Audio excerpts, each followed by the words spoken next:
Year and welcome to America Uncanceled. I'm back here with my great husband, Matt Schlapp, and it's going to be a big year, right, Matt? Big year, an important year. I can't believe we survived the last 2 years, quite frankly. But we got to stick to what's happening here in the news. Just a few days after Christmas, Catholics across the world, they are mourning the passing of Pope Emeritus Benedict XVI, a champion of Catholic traditions and the preeminent conservative thinker of the church. Pope Benedict leaves behind an incredible legacy that has served the faith for decades. But how will his teachings continue to inform us and meet global challenges in the times to come? Joining us today is a good friend of CPAC and the Schlapps. He is co-author of The Desecrators and the host of radio show Church and Culture, Diehl Hudson. Diehl, thanks so much for being with us. Great to see y'all and Happy New Year. Happy New Year. Now, as we were closing off 2022, we had received notification, obviously through social media that Pope Benedict XVI was very ill and really, I think, it saddened both of us to hear about his passing. What can you tell us about, those last moments of Pope Benedict's life? Well, we know that his last words were, "Lord, I love you." And this was a pope, a priest, a bishop, a prefect who always talked about Jesus Christ. He wrote a book about Jesus Christ. He was, in this sense, a very personal pope. Although he's known for his incredibly gifted mind, his world-class European education, languages, all these things, he was a pope whose face inspired a kind of feeling in all of us that he was someone who accepted us, that he is someone who loved us, who liked us, right? Someone who embraced us. And I've spent the last couple of days rereading many of his writings, and absolutely, I really urge your audience, anyone who is interested in looking more deeply into the life and work of Benedict XVI, pick up one of his books. They're written for lay people, and they're beautifully written and not hard to understand at all. So let's get to the point of all of this, which is, you say we were sad about his passing, but I have to say, what a great life. I mean, well into, crossed into his 90s, a seminal theologian, a man universally respected inside and outside the church, probably had all the right enemies too. What does this mean for our church, Diehl? Well, I just want to mention that what you've described is what Aristotle would describe as a happy life, which can't be determined until you're dead. His wholeness and greatness of his life. What it means is that we have lost the living embodiment of Catholic tradition. We call him a conservative. Why? Only because he defended doctrines of the church that have been there for centuries.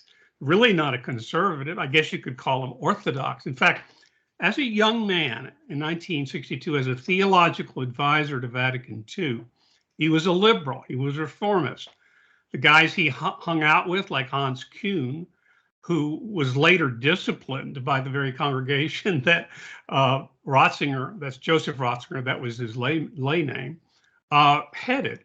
So we have to see him as someone who was a child of a liberal age, but who saw in the 60s that this was going in the wrong direction, that all authority, not just the authority of faith, but the authority of reason was failing. And so he became a conservative. In fact, he went and reaffirmed Orthodox Catholic traditions, both its doctrinal and liturgical traditions. And he held the wall against the kind of thing we're seeing now, which is very sad to see. Yeah. Well, it's interesting that you brought that up. It was Cardinal Timothy Dolan who also mentioned this, where Pope Benedict was able to bridge faith and reason together. And then one of the things that then Cardinal Joseph Ratzinger mentioned was that modern life is ruled by the dictatorship of relativism. Deal, explain to us what that means. He basically defined it himself when he said that if you love anything that is relative, it will become a dictatorship, because only by loving the truth can you be close to our Lord, understand the world as it is, understand what human beings are all about. So that it's a dictatorship, not because it's a bad thing to say believe in evolution, but it's a bad thing to make it the absolute first principle of your life. This Pope was famously known for not being a politician. He wasn't a people pleaser. He wasn't a backslapper. It was harder to get, just a regular audience with the Pope to get a blessing. Much harder. Although he did some of the standard things. We went to a state dinner for the Pope without the Pope because he was, I'm sure, making the right decision to be at the nuncio's residence. So, you look at all. I actually invited you to that dinner. Of course. What a smart. Everybody would know this. Of course. You were pulling the strings. Yeah. Why do I say that? I say that because part of being a pontiff is the PR aspect of it. And it would seem to me, as the outsider looking in, that he chafed in this role. He was really a theologian. He was a musician. He was a man of letters. He would give very thoughtful speeches, but he wasn't an exhorter, and he wasn't an orator, and he wasn't really a politician in any sense. Is that what weighed him down over time in the job? And is that one of the reasons why he did this amazing thing of stepping down before his death? I think that's right, Matt. And there's a lot of conspiracy theories about why he stepped down. Well, he stepped down at 85, which is retirement age. And hey, Deal, a lot of people think retirement age is before that, but I'm going to let you get away with that. Okay. Not if you're a bishop. And these guys work hard. It looks luxurious. They're all dressed up and so forth, but it's a very, very tough job. I agree. St. John Paul II died at age 85. Mm-hmm. And Francis himself right now, the Pope now, is 86. So it may be that Francis himself is thinking about making the same move, because the job of Pope of the Catholic Church, can any job in prospect seem more of a burden than that? I think it'd be easier to be President of the United States, because being Pope of the Catholic Church is a worldwide job. Mm-hmm. You've got to deal with Africa, and you've got to deal with South America, and you've got to deal with the problems in China, much less the problems in your own backyard, because Benedict XVI, as being a German, was watching before he died. The bishops of the German Synod are practically in a schismatic state. Right. Mm. This was the thing he was trying to oppose. The only other job that might be harder is being the Republican leader in the House of Representatives. We can get to That's that a later. Delicate subject. But but I do agree with you about how these jobs that once seemed so kind of filled with all kinds of really neat aspects and historical significance have become quite burdensome to them. One of the things I think about is Francis seems also burdened by the job, maybe for different reasons, and he's not a young man. It always seems strange to have two former popes emeriti. Does this, and just I'm asking you, this is just our notional opinions. Do you think this opens the door for Francis to, in some kind of order, continue this tradition of stepping down and having another pope in his lifetime? Well, first of all, we can no longer call Benedict XVI emeritus. He's Pope, back to being Pope. That's right. Yeah, I think in a certain sense it does. I don't think it'll happen right away, but I do think Francis himself has not been in good health. And so he will check with the liberal group of cardinals to make sure they've got somebody lined up to be elected at a future conclave. He will not step down unless he thinks that election is already fixed. Really? You believe that to be true? Well, his election was fixed. Yeah. Just read a book on what was called the St. Galen Mafia, the group of cardinals who made sure going into the last conclave in 2005, in 2013, after Benedict stepped down, that they would elect a liberal pope. The fix was in. The fix will be in again. Well, really? Now, let me ask you this. As you know, McCarthy could have taken a couple lessons from, getting it organized before today's speaker's vote. Yeah, you never go to an election, a board election or anything without having the votes. You got to have the votes. A couple things here is when you look at Pope Benedict's legacy, he obviously, stuck. You talked about the doctrine of the church. Obviously, when it comes to the cultural issues, he reaffirmed the teachings on abortion, on anti-abortion, and then also defending the two sexes. This is something obviously that here we're looking at the United States. We're watching this insanity with the 50 genders, and let's move forward with child mutilation and these gender quote unquote affirming centers, and really causing chaos in the family. Composting human remains. Yes. So your thoughts on, in terms of when you're looking at Pope Benedict's legacy, how can we make sure that we're able to apply his teachings to what we're seeing today in our country? Well, first of all, you have to know them. And I must say that, I am now 73 and I enjoy reading and studying more than ever. And I've been doing it all my life. And it was so delightful to go back and revisit some of Benedict's writings, who I think will become a saint and a doctor of the church, both.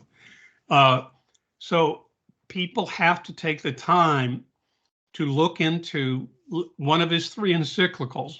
He wrote one on God is Love, his first, and second on Saved by Hope, and then another on Love as the Truth.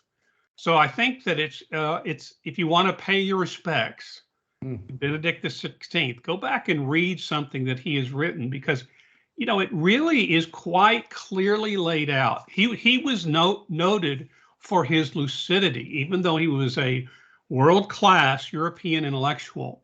He was never over the head of anybody. Well, that's always the mark of a sound intellectual, someone who can explain things somebody clearly. Who knows what they're talking about, Matt. I mean, when I go to conferences, as I used to, and hear these guys and ladies wax on in on micro theories, I just thought they really don't know their subject very well. Right. If they knew it well, they could explain it in a way that it could be understood. A lot of smart people in this room, but we're not following. Benjamin Franklin, I've told you this before, Benjamin Franklin, I'm going to do a butcher job of paraphrasing it, but once apologized for the length of a letter that he sent, because he said he didn't have the time to make it shorter, which it actually takes thought to make things simpler. Right. It's so true. And in fact, an interview like this is a challenge for all 3 of us. Right. To put into simple, direct phrases what we think of this incredible life of Benedict XVI. I do think that what will stand out in the years to come are what people take, and the church take, and theologians and students of theology take from his vast writings. There have been, most of them have been translated and edited and published by Ignatius Press in San Francisco, led by Father Fessio, as you know. And so it's all out there, and I'm sure we'll be seeing standard editions for us to collect and to study. That's going to be his legacy. And fortunately, we have that. He was not the head of a cult of personality at all. He didn't have groupies like some think John Paul II did. Yeah. In fact, he turned down the job of prefect of the Congregation of the Faith once or twice before he accepted it, because he wanted to remain a professor. Yeah. Do you think he did enough when it came to, I think, what is one of the dark clouds of the Catholic Church, which is obviously these sex crimes? I looked into that particularly because I knew it would come up.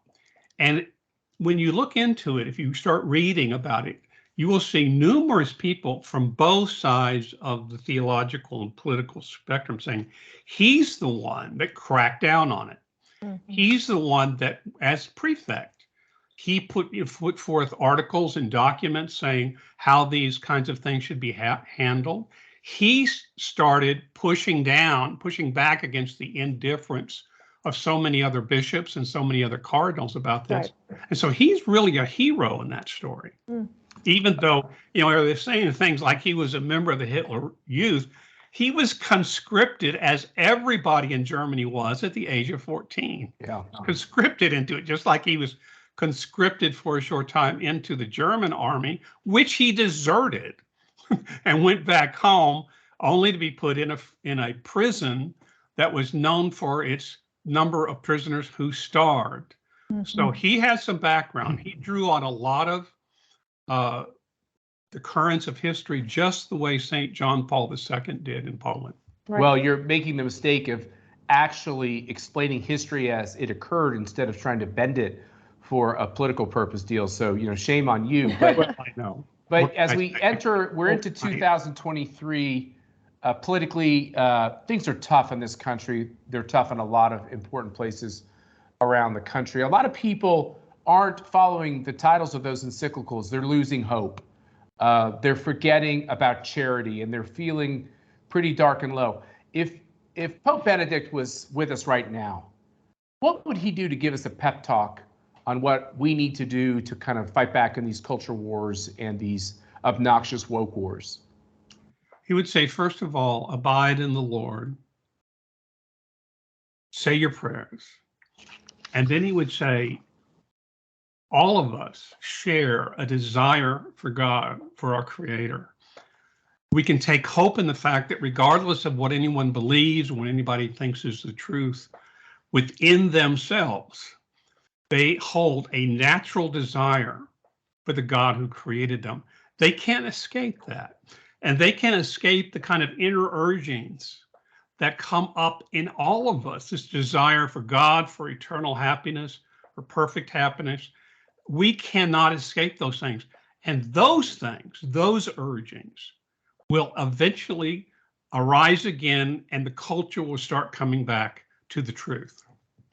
Well, I have to tell you, I hope that is the case, and that's our prayer for 2023. Pope Benedict, he'll be lying in state at the Vatican until his funeral on January the 5th. And obviously, I think for all of us, he's an inspiration in how we should live our lives and try to help build a better community, a better nation, and a better world. Diehl Hudson, thank you so much for joining us on America Uncanceled. Thank you for inviting me and to talk about this wonderful man. Yeah. Thank you all for watching, and God bless. Okay, thanks, Diehl. Got it. I'm going to check out McCarthy.